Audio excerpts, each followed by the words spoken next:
Aplauda mais forte, porque Ele merece toda a honra, toda a glória, todo o louvor. Só Ele é digno, só Ele é digno, só Ele é digno. Pode ligar as luzes, Tássio. Vira para a pessoa que está do seu lado, diga que bom que você está aqui nessa noite. Diga para ela, é um prazer ter você aqui conosco. Que esta noite seja uma noite diferente, marcada na sua vida. Diga para ela assim, olha, mesmo que você não conheça, eu profetizo na sua vida vitórias e bênçãos. Em nome de Jesus. Amém? Podeis tomar os vossos assentos. Quantos aqui acreditam, e é uma pergunta que é retórica e é um tanto peculiar, mas quantos aqui acreditam no arrebatamento? Ah, vamos fazer o contrário. Quem não acredita no arrebatamento, levanta a mão. Tem ninguém, né? Agora a pergunta é, como é que vai ser o arrebatamento? É interessante a gente pensar sobre isso, porque nós vemos a maioria das pessoas que estão aqui se converteram, aceitaram Jesus, vieram talvez de uma doutrina católica ou de doutrina nenhuma e não sabem ou nunca pensaram, nunca estudaram sobre como é que vai ser o arrebatamento. Eu trouxe um vídeo e eu quero mostrar logo agora no começo, vê se o som está funcionando certinho. Eu quero mostrar agora logo no começo para que você tenha uma ideia e você pense se é assim ou não que você vê o arrebatamento. Pode soltar para mim. Pode...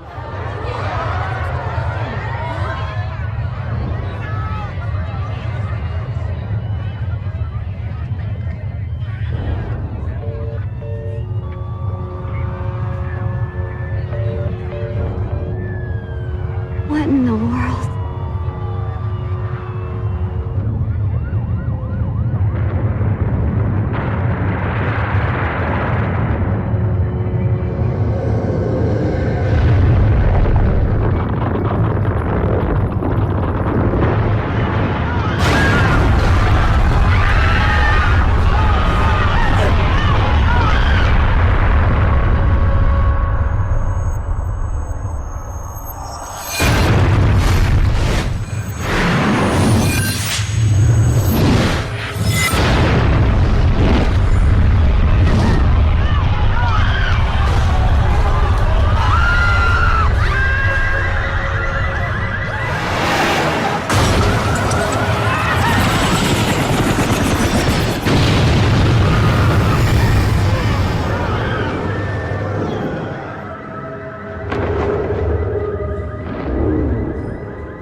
Depois os nossos que ficarmos vivos seremos arrebatados juntamente com eles nas nuvens para encontrar com o Senhor nos ares. Pode ligar as luzes.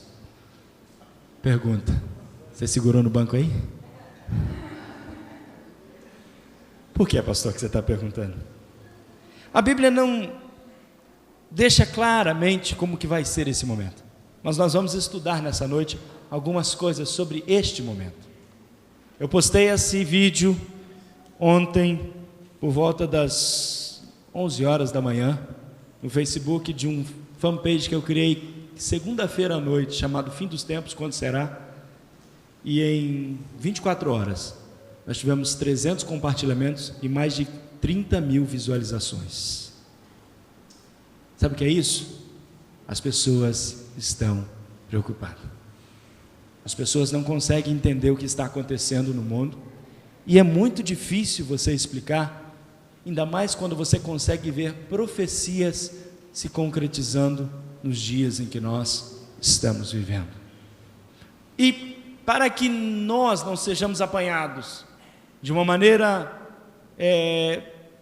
desatenta, ou talvez de uma maneira não preparada, ou talvez não estivermos preparados, é que nós estamos trazendo essa série de mensagens sobre o fim dos tempos, para que você saiba, com provas, com base bíblica, naquilo que você acredita, naquilo que você crê. Amém? Por isso eu quero que você abra comigo a sua Bíblia em 1 Tessalonicenses, no capítulo 4, no versículo 13, mesmo assentado, da maneira que está. Se você não tem Bíblia, nós disponibilizamos aqui no telão, na frente, para que você possa acompanhar conosco. Vou ler na versão que está no telão ali na frente. Não quero, porém, irmãos, que sejais ignorantes acerca dos que já dormem. Deixa eu dar um pouquinho do background, do histórico dessa passagem. O povo de Tessalônica estava preocupado, porque a promessa havia sido feita, Paulo havia pregado que Jesus estaria voltando, e as pessoas começaram a morrer. Aí surgiu a dúvida na igreja: peraí, mas e os que morrerem? Como é que vai ser? Se Jesus ia voltar, levar a gente com ele, a gente já sabia de toda essa história, Jesus tinha predito isso em Mateus 24, mas e agora? As pessoas estão morrendo.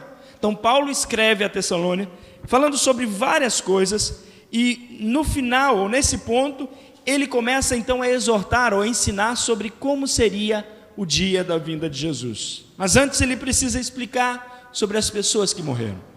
Vamos lá. Não quero, porém, irmãos, que sejais ignorantes acerca dos que já dormem, para que não vos entristeçais como os demais, que não têm esperança. Porque se cremos que Jesus morreu e ressuscitou, assim também aos que em Jesus dormem, Deus os tornará a trazer com ele.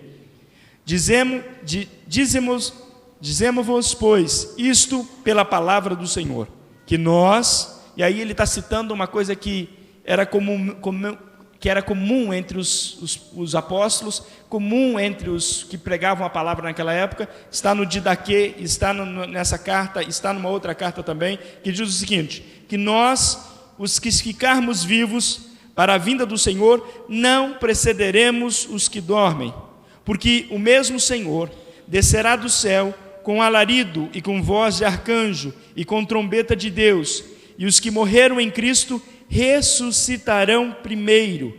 Depois nós, os que ficarmos vivos, seremos arrebatados juntamente com ele nas nuvens, a encontrar o Senhor nos ares, e assim estaremos sempre com o Senhor. Portanto, consolai-vos uns aos outros com esta palavra. 2 glória a Deus eu ouvi, tá bom, hein? Quem quer ir para o céu e dar um glória a Deus? Pelo menos todo mundo. O arrebatamento consiste no encontro da igreja, a noiva de Cristo, com o noivo. Figurativamente, é interessante observar que a Bíblia é cheia de figuras. Há uma figura no Antigo Testamento que nos mostra exatamente como vai acontecer. Vocês sabiam que Isaac é a figura de Cristo, Rebeca é a figura da igreja e Eliezer é a figura do Espírito Santo? Eliezer vai buscar a noiva e traz ela com camelos. Isaac não aguenta ficar esperando na casa do pai. O que ele faz? Sai e vai encontrar no meio do deserto. Eliezer não fala dele, só fala do noivo. Quando ela vê, ela se cobre com um véu. Apocalipse 19 diz que nós estamos cobertos com o véu da justiça. Ela se cobre com o véu, e aí naquele momento o encontro é feito no meio do caminho, entre Isaac e Rebeca. Figura do que o próprio Cristo vai fazer conosco. Ele diz aqui: vai encontrar conosco nos ares. Sabe que a impressão que eu tenho? Que Jesus não aguenta ficar lá de cima dizendo vem para cá. Ele tem que vir até a metade do caminho para dizer: eu vim te encontrar. Eu te amo tanto que eu tenho que entrar com você nos céus. Você vai entrar marchando comigo nos céus, porque você é minha noiva, escolhida, resgatada, redimida, aquela que eu comprei com alto sangue lá na cruz do Calvário. É esse Deus, é esse Jesus que você serve, e é Ele que está aqui nesta noite. Quando a gente olha para esse texto bíblico, quando a gente olha para esta circunstância, a gente começa a entender sobre uma coisa muito importante, muito grande. Alguns detalhes são dados nesse versículo. O primeiro detalhe que é dado aqui é que o Senhor mesmo é que vai dar a ordem, é Ele mesmo que vai vir com voz de arcanjo, é Ele mesmo que vai descer do céu, é Ele mesmo que comanda esse exército para buscar a mim e a você. Há um grande erro hoje no meio teológico de pensar assim: Jesus disse que não sabia a hora. Ele não sabia até voltar para o céu, porque depois que voltou para o céu, Ele sabe a hora. E a Bíblia diz que Ele está ao lado do Pai, o quê? Intercedendo por mim e por você. Sabe o que acontece? Ele olha aqui para baixo e vê você sofrendo. Ele diz: Pai, deixa eu ir lá, deixa eu voltar, eu preciso resgatar a minha noiva que está sofrendo. E o pai diz: não, só mais um pouquinho, espera mais um pouquinho.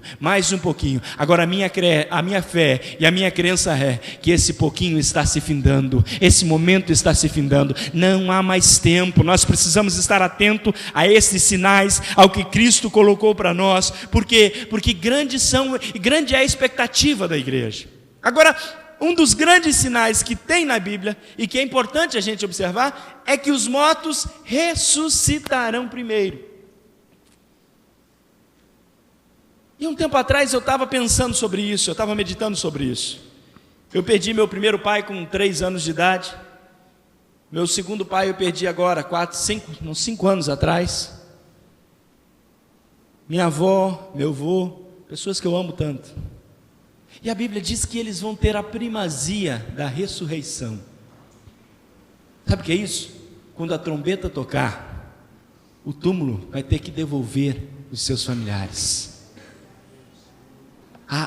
O mar, o fogo, o que quer que tenha consumido as pessoas que você ama, vão ser devolvidas. Há uma restauração, uma restituição. Paulo diz numa das cartas que eles serão como Cristos. O que é isso, pastor? O corpo vai ser transformado, o corpo vai ser transfigurado. O que é isso, pastor? Ele vai passar por uma transformação. Mas o mais interessante de tudo é que a Bíblia afirma que eu e você conheceremos Ele. Paulo diz que assim como Jesus era, a carne de Jesus, o modo de Jesus depois da ressurreição, é assim que nós seremos depois do arrebatamento. Que é isso, pastor? Jesus, ele sentava com os discípulos reconheciam que era ele. Jesus comia com os discípulos, Jesus partilhava com os discípulos, mas esse mesmo Jesus passava pela parede, esse mesmo Jesus saía daqui e se mostrava lá, esse mesmo Jesus saiu voando para o céu. Esse mesmo Jesus é a forma que eu e você e os nossos familiares vão ser naquele momento. Agora imagine comigo naquele momento o rebuliço na terra. Por quê? Porque os mortos vão ressuscitar. Eles não vão passar aqui. Eu não acredito que as pessoas vão ver, eu não acredito que as pessoas vão perceber, mas elas não conseguem entender. Sabe por quê? Porque se eu e vocês naquele momento estivermos, subirmos, eu vou começar a ver, olha, meu pai está ali, olha lá, meu outro pai está ali, olha lá, minha avó está ali, olha lá, aquela pessoa que eu tanto amei está ali. E era esta a passagem, ou o modelo de ideia que Paulo queria passar para Tessalônica. E é o modelo de ideia que eu e você temos que ter desse momento. Esse momento é muito mais glorioso do que você imagina. É um momento de transformação, de transfiguração. É um momento de coisas maravilhosas acontecendo diante dos seus olhos. Diante dos seus olhos. E quando a gente olha para a Bíblia Sagrada, a gente consegue perceber, ele diz, os mortos ressuscitarão primeiro, depois nós, os que estivermos vivos, seremos arrebatados. Eu já vi muitos filmes sobre o arrebatamento. Há muitas conjecturas. Eu pergunto ali, é desse jeito que você acha que você vai ser arrebatado? Eu não sei, eu não consigo dizer, porque a Bíblia não diz, mas a Bíblia diz que vai ser rápido. Agora, uma coisa que eu fico tentando entender é como isso vai acontecer. E aí você para pensar e diz assim, pastor, por que você está gastando tempo com isso? Sabe por que eu estou gastando tempo com isso? Porque eu não vejo a hora disso acontecer. Eu não vejo a hora. Eu queria que você cutucasse essa pessoa bonita que está do seu lado e diga assim, olha, se prepara. Se prepara. Este momento está chegando. Este momento está chegando. Esse momento está próximo.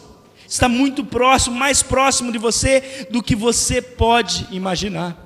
Uma coisa que a Bíblia diz e que a gente pode pensar e a gente pode ter como base, pode pôr o próximo texto para mim, Mariana, é que a Bíblia afirma em 1 Coríntios, no capítulo 15, no versículo 51, que isso vai ser muito rápido. Eis que vos digo um mistério, na verdade nem todos nós dormiremos, mas todos nós seremos... Vira para a pessoa que está do seu lado e diga assim, você não gosta do seu cabelo? Fica tranquilo. Vai ser transformado.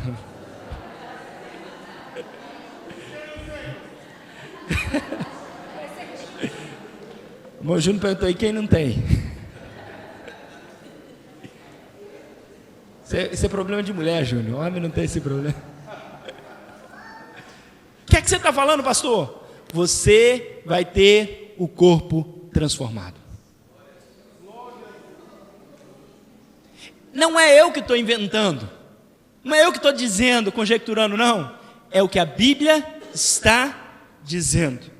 Agora, o mais importante disso não é ter o corpo transformado, mas é a temporização que ele dá. Olha o que ele diz: um abrir.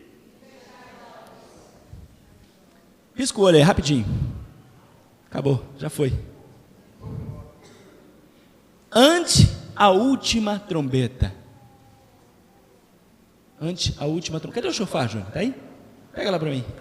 Ante a última trombeta. Eu queria que você fizesse um exercício comigo agora.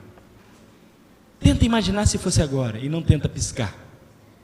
Olha para mim, esquece o Júnior, olha para mim. Vai chegar um momento, sabe o que vai acontecer? Seu olho vai começar a lacrimejar e você tem que piscar. Sabe por que Paulo deixa essa passagem? Porque assim como que você está vivo, precisa piscar os olhos, é a certeza de que em um momento, em um segundo, ela vai tocar.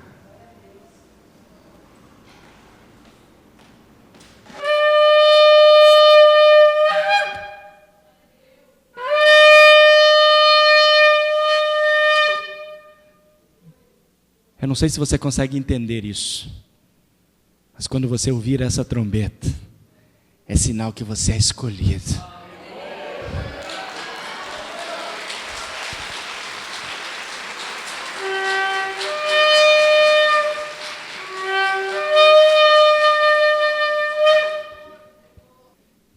Num abrir e fechar de olhos ante a última trombeta. Porque a trombeta soará, e os mortos ressuscitarão incorruptíveis, e nós seremos transformados. Será que merece um glória a Deus? Será que merece um aleluia? Aleluia, Jesus. Como é importante entender isso. Como é importante crer nisso. Como é importante saber que existe essa esperança e que essa esperança está aqui na Bíblia Sagrada. Eu e você aguardamos ansiosamente este momento. Eu e você aguardamos ansiosamente o tocar dessa trombeta. Agora, existe uma questão que é muito importante nós frisarmos aqui hoje. Há uma grande confusão que se faz entre a volta de Jesus, a segunda vinda de Jesus e o arrebatamento. Existem três visões distintas sobre isso. Existem as pessoas que acreditam na pré-tribulação, existem as pessoas que acreditam na mesotribulação, existem as pessoas que acreditam na pós-tribulação. Vou explicar para vocês. Pré-tribulação, Jesus viria antes da tribulação. O arrebatamento seria antes da tribulação. O segundo momento seria mesotribulação, em que Jesus viria no meio da tribulação. Vocês sabem, segundo Daniel capítulo 9, a tribulação dura 7 anos. 3 anos e meio de paz, 3 anos e meio de grande tribulação. Seria tribulação, que é paz em partes para os judeus, e depois a grande tribulação. E existe o conceito que crê na pós-tribulação, que nós seríamos só arrebatados depois da tribulação. A minha crença, a crença da Igreja Assembleia de Deus, a crença da Igreja do Avivamento, a crença da maioria dos teólogos e estudiosos da Bíblia Sagrada é que existem 2 momentos distintos. Um momento inicial e um momento secundário. Um momento de um arrebatamento e um momento em que nós, os que estivéssemos vivos, seríamos arrebatados depois de um outro momento, quando nós voltaríamos com Jesus. Coloca para mim o mapa. Aqui nós temos, antes de Cristo, os princípios, o passado, pois houve a primeira vinda de Cristo, depois nós temos todo esse tempo, 2000 anos em que se passaram, que Jesus ainda não voltou. Pode passar para o próximo, Mariana, para mim. Então aí a gente teria o arrebatamento, conforme está descrito em 1 Tessalonicenses, no capítulo 4, no versículo 16 e 17. Pode passar próximo para mim, Mariana. Então depois, nós teríamos nesse período, depois da igreja ser arrebatada, o que nós chamamos, que seria o período dos 7 anos de tribulação, aqui embaixo, nós estaríamos lá em cima, fazendo uma coisa muito legal. Sabe o que é? Que crente gosta muito. O que crente mais gosta? Comer. Crente não bebe, não fuma, mas o que come. Como é que você sabe disso, pastor? A Bíblia diz, em Apocalipse, no capítulo 19, versículo 1 ao 9, que nós celebraríamos a chamada boda do Cordeiro. Lembre-se que existe um período de 7 anos entre o arrebatamento e depois, pode pôr a próxima para mim, Mariana, e a aparição gloriosa, que é mencionada em Mateus 24 e 20. Por que é que você está explicando isso, pastor? Deixa eu te falar uma coisa. Quando nós formos arrebatados aqui nesse momento, a primeira coisa que passaremos no céu chama-se julgamento das obras. A Bíblia diz que nenhum ser humano passaria sem ser julgado. Ah, pastor, mas eu já estou no céu, estou com Jesus. Não é julgamento para te lançar no fogo do inferno. Não, você já está salvo. Se você subiu no arrebatamento, você está com Jesus. É um julgamento daquilo que você fez, daquilo que como você praticou, como que você viveu. Eu não vou falar sobre isso hoje. Vou falar isso domingo que vem, que está lá em 1 Coríntios, no capítulo 3, versículo 9 ao 15. Depois disso, seria a boda do Cordeiro, um momento em que nós celebraríamos com o Senhor nos ares.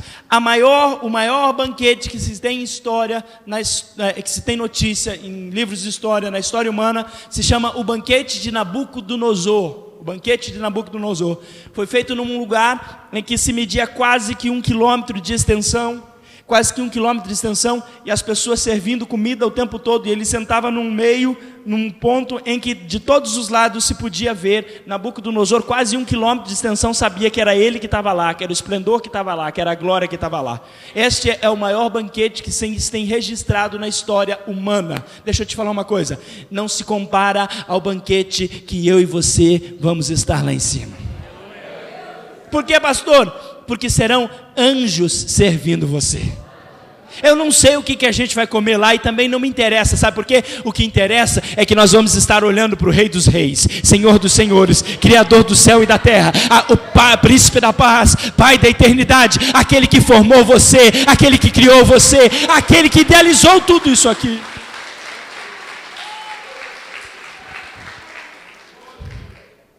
E quando a gente olha para isso, a gente tem que dar glória a Deus mesmo. A gente tem que ficar feliz mesmo, porque a gente já se livrou do que está acontecendo aqui embaixo. Mas aí depois, logo após, a gente volta com Jesus, aí sim, a aparição gloriosa. E é sobre isso que nós vamos ver agora. Essa distinção entre o arrebatamento e a segunda vinda de Cristo. Primeira coisa que você precisa entender é que no arrebatamento, o próprio Cristo, o próprio Senhor descerá da casa do Pai, aonde em João, no capítulo 14, ele prometeu, vocês lembram? Vocês lembram João 14? Vou preparar-vos um lugar, e diz o quê? Mas voltarei para vós, para quê? Para pegar vocês e levar para junto de mim, a promessa dele. E isso é importante entender, isso é importante entender que vai acontecer nesse momento. Eu acredito, é minha fé, que esse momento é tão importante que Jesus sela ele numa parábola que ele está dizendo, ensinando para os seus discípulos. Ele fecha esse contexto todo. É importante entender que ele vai vir receber a mim e a você, conforme prometido lá. É importante entender que nesse momento é que se cumpre a promessa de 1 Tessalonicenses, que os mortos ressuscitariam primeiro. É nesse momento que se cumpre 1 Coríntios, que nós lemos, num abrir e fechar de olhos. É nesse momento que se cumpre a palavra de Tessalonicenses 4, de ouvirmos a voz do arcanjo. É nesse momento que a trombeta de Deus soará. É nesse momento que os mortos vão ressuscitar. É nesse momento que os que estivermos vivos seremos transformados e arrebatados com ele nos ares. É nesse momento. E é importante entender que isso faz uma distinção muito grande daquele momento. Por quê? Porque a Bíblia fala de Mateus capítulo 24, versículo 30, sobre o fim dos tempos. Uma coisa que eu queria explicar para vocês, e que poucas pessoas conseguem entender isso, se não for explicado detalhadamente, é que Mateus 24, Jesus estava pregando para judeus. Jesus estava falando para o judeu: olha, você vai ter um problema. Sabe qual é o problema? Que essas coisas vão começar a acontecer. E naquele dia, você vai tentar correr para o monte e não vai conseguir. Ai da mulher grávida, você ouviu esse texto? Ai da mulher grávida, ai daquele que está com dores, ai daquele que está em dificuldades. Por quê? Porque ele está falando para judeus. Ele está falando exatamente sobre esta aparição gloriosa, sobre a segunda vinda dele. Qual é a distinção, pastor? Você é a noiva de Cristo. Você foi comprada e redimida pelo sangue dele, e que ele fez uma promessa. E que promessa é essa? Que você não passaria pela tribulação. E se você olhar para mim e disser assim, pastor, mas falar aí até que vai, mas mostra para mim onde é que está isso. Apocalipse no capítulo 3, no versículo 10, diz assim: como guardastes a palavra da minha, também eu te guardarei na hora que há de vir sobre todo mundo, para tentar os que habitam na 1 Tessalonicenses 1 e 10, diz assim: e esperar dos céus o seu Filho, a quem ressuscitou dentre os mortos, a saber, Jesus, que nos livra o quê? Da ira futura. Tem 5 e 9 aí também? 1 Tessalonicenses 5 e 9, coloca aí. Porque Deus não nos destinou. O quê? Deus não nos destinou para quê? Vira para a pessoa que está do seu lado e diz assim: Deus nunca quis que você sofresse. Deus não quer que você passe pela tribulação. Deus não quer que você passe por esse momento de aflição. Porque Deus não nos destinou para a ira, mas para a aquisição da salvação por nosso Senhor Jesus Cristo. Qual é a distinção, pastor? O povo de Israel está aguardando e vai continuar aguardando o Messias. Jesus volta, pega todos nós, leva para cima, no arrebatamento. Mas Deus não se esquece dos judeus. Sabia disso? É um grande engano achar que Deus se esquece dos judeus. Não, Deus não se esquece dos judeus. A aparição gloriosa, aquele momento sublime, é o que está exemplificado em Ezequiel, em que ele desce e pisa no Monte das Oliveiras, e o Monte das Oliveiras racha debaixo do pé dele, e vai sendo chamado, já viu falar de Armagedon? Batalha do Armagedon. Eu não vou explicar tudo isso hoje, só uma rápida pincelada para você saber o que eu estou falando. Vai ser quando todo mundo estiver se voltando contra Israel. Israel estará lá acuado, no vale de Megido, do Armagedon, a batalha do Armagedon. E de repente o mundo todo está contra Israel. Israel não tem saída, não tem para onde correr. Aí de repente abre-se os céus.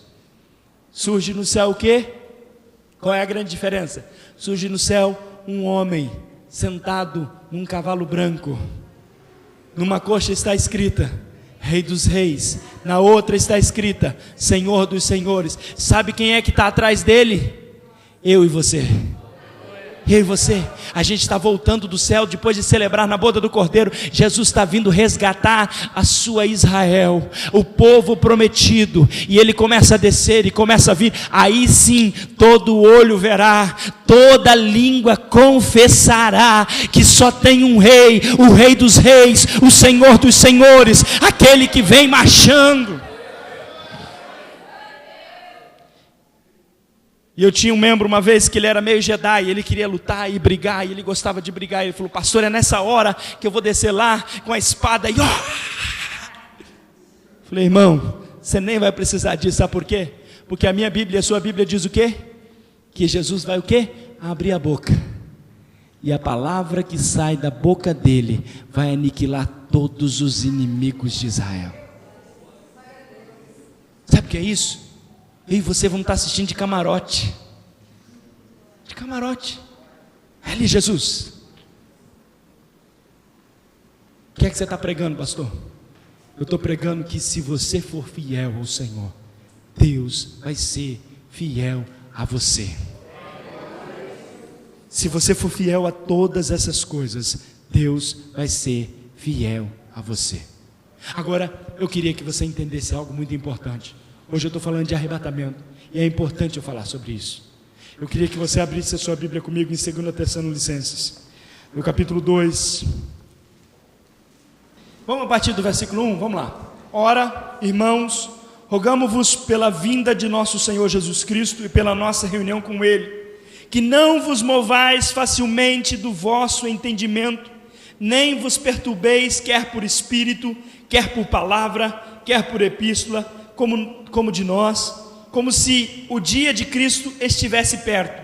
Ninguém de maneira alguma vos engane, porque não será assim sem que antes venha a apostasia e se manifeste o homem do pecado, o filho da perdição, o qual se opõe e se levanta contra tudo o que se chama Deus e se adora, de sorte que se assentará como Deus no templo de Deus, querendo ser Deus. Esse texto aqui, irmãos, faz referência a Daniel, fica com o dedinho lá, no versículo 4, faz referência a Daniel 9, quando diz sobre o anticristo que vai surgir, vai se sentar no templo de Deus, e aí que começa a grande tribulação, porque Israel vai olhar para ele e dizer assim: esse não é Deus, esse não é Deus, não vai servir.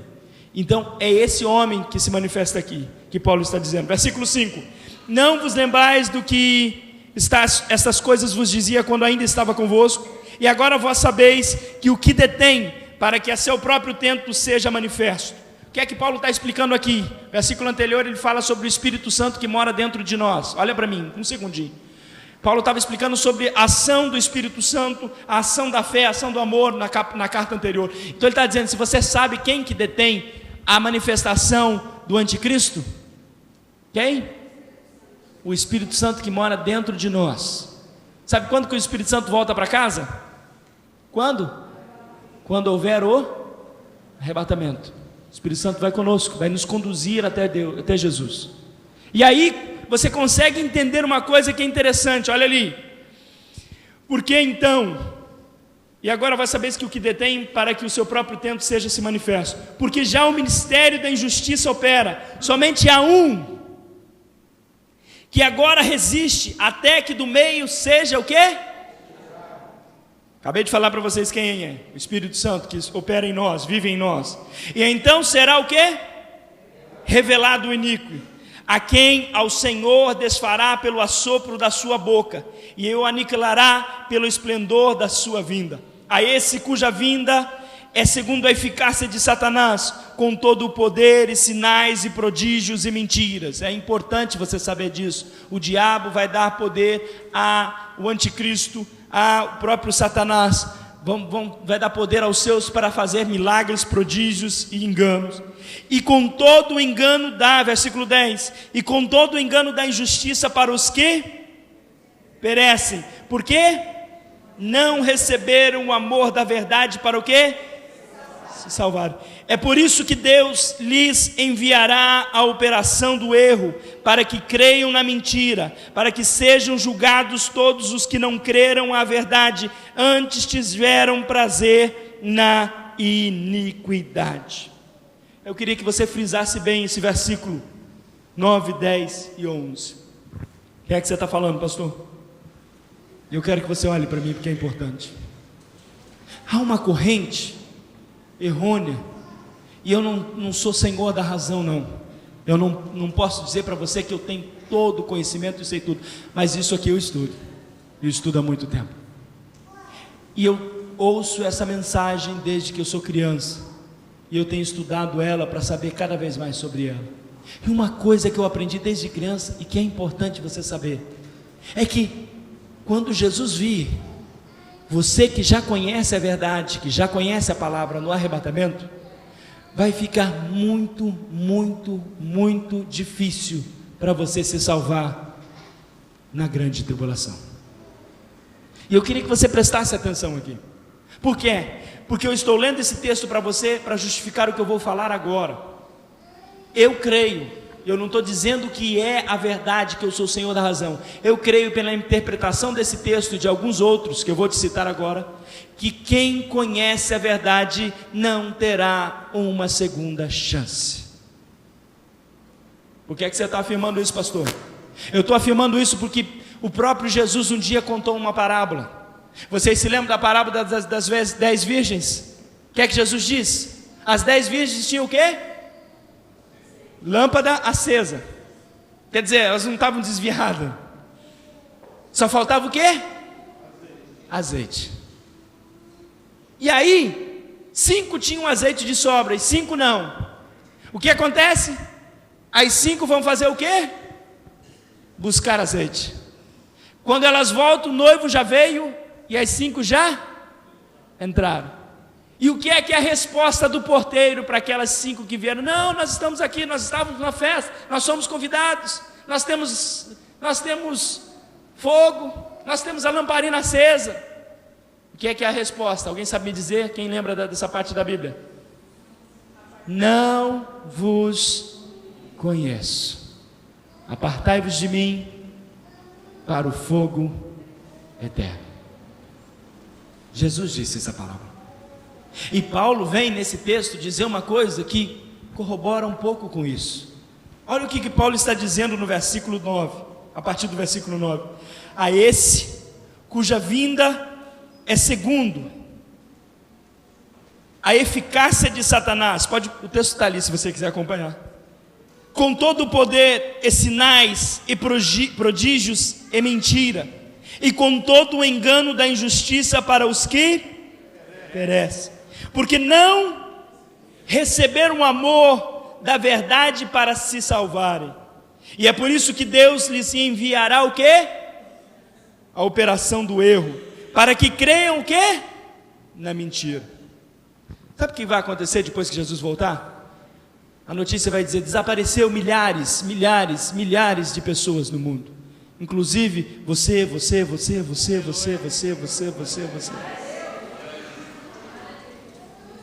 E aí, de repente, sabe o que vai ser a notícia?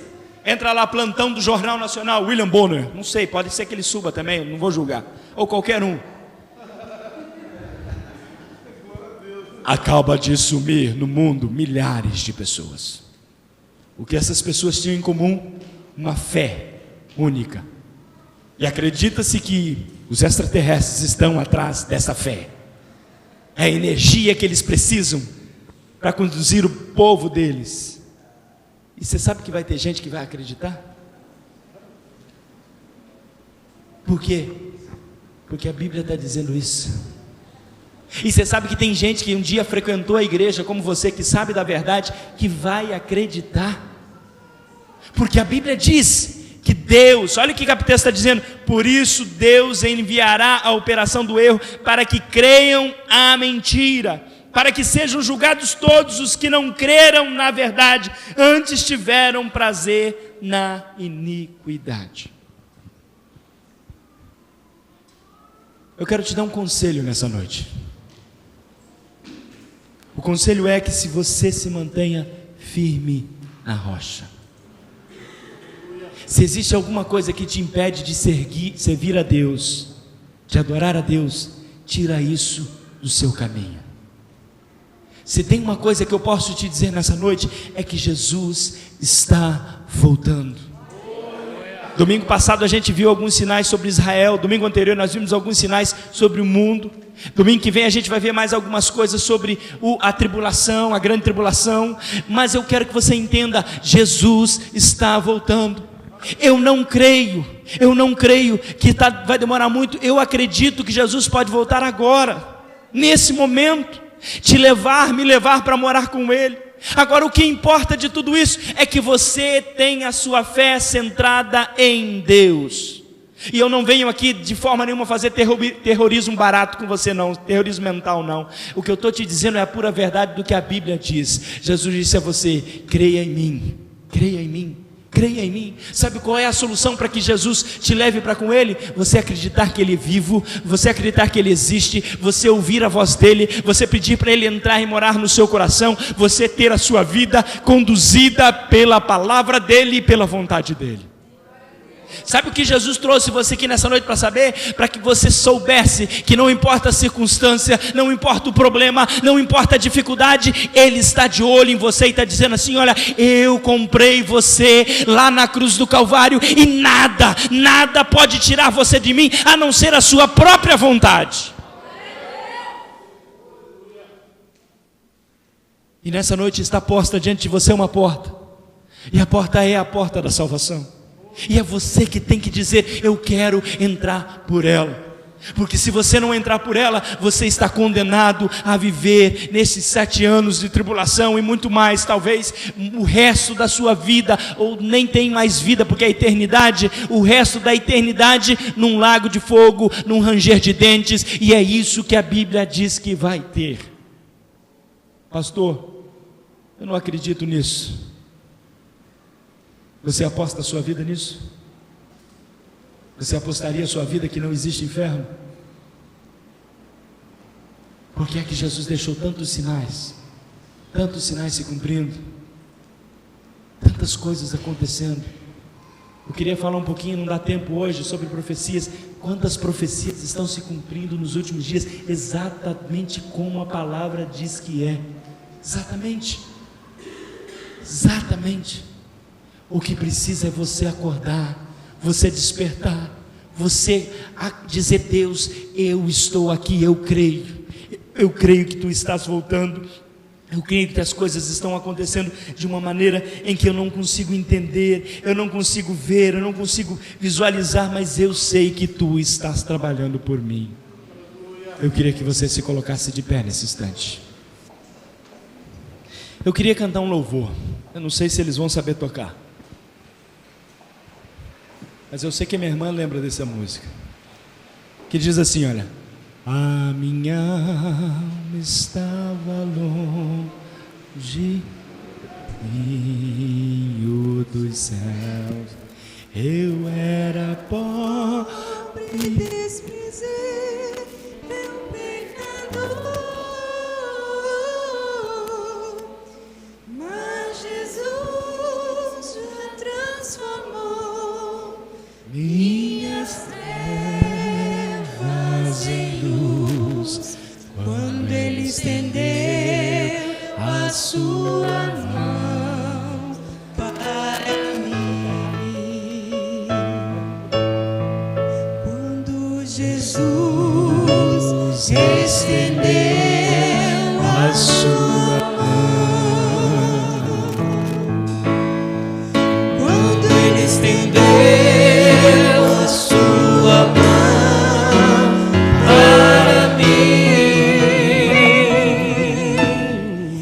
eu era pobre e perdido, sem Deus, sem Jesus, quando Ele estendeu a sua mão para mim. Sabe o que Jesus está fazendo hoje? Está estendendo a mão para você. Está dizendo assim: olha, é a sua hora de estender a sua mão e dizer: eu quero você, Jesus. Eu quero.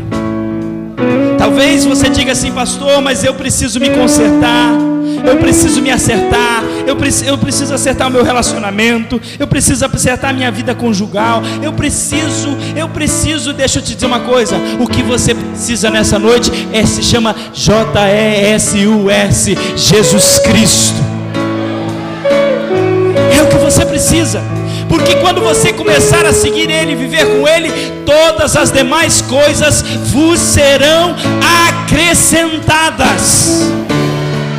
Essa é a promessa de Jesus para nós, essa é a promessa do Senhor para nossas vidas.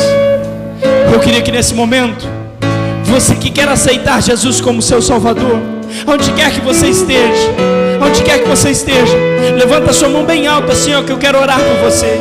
Talvez você já foi crente, talvez você já frequentou a igreja, você está afastado. Não é vergonha levantar a mão e dizer: Jesus, eu quero, sou eu, Senhor, eu, Jesus. Jesus está olhando para você, está estendendo a mão e está esperando você levantar a sua mão. Alguém nessa noite, levanta bem alto para que eu possa te ver e eu possa orar por você. Alguém que quer aceitar a Jesus como o único e suficiente Salvador da sua vida. Não é mudar de religião, não, é mudar de atitude, é mudar a circunstância da sua vida, é mudar a direção do seu barco, é dizer para Ele: Jesus, eu te quero e só te quero e nada mais.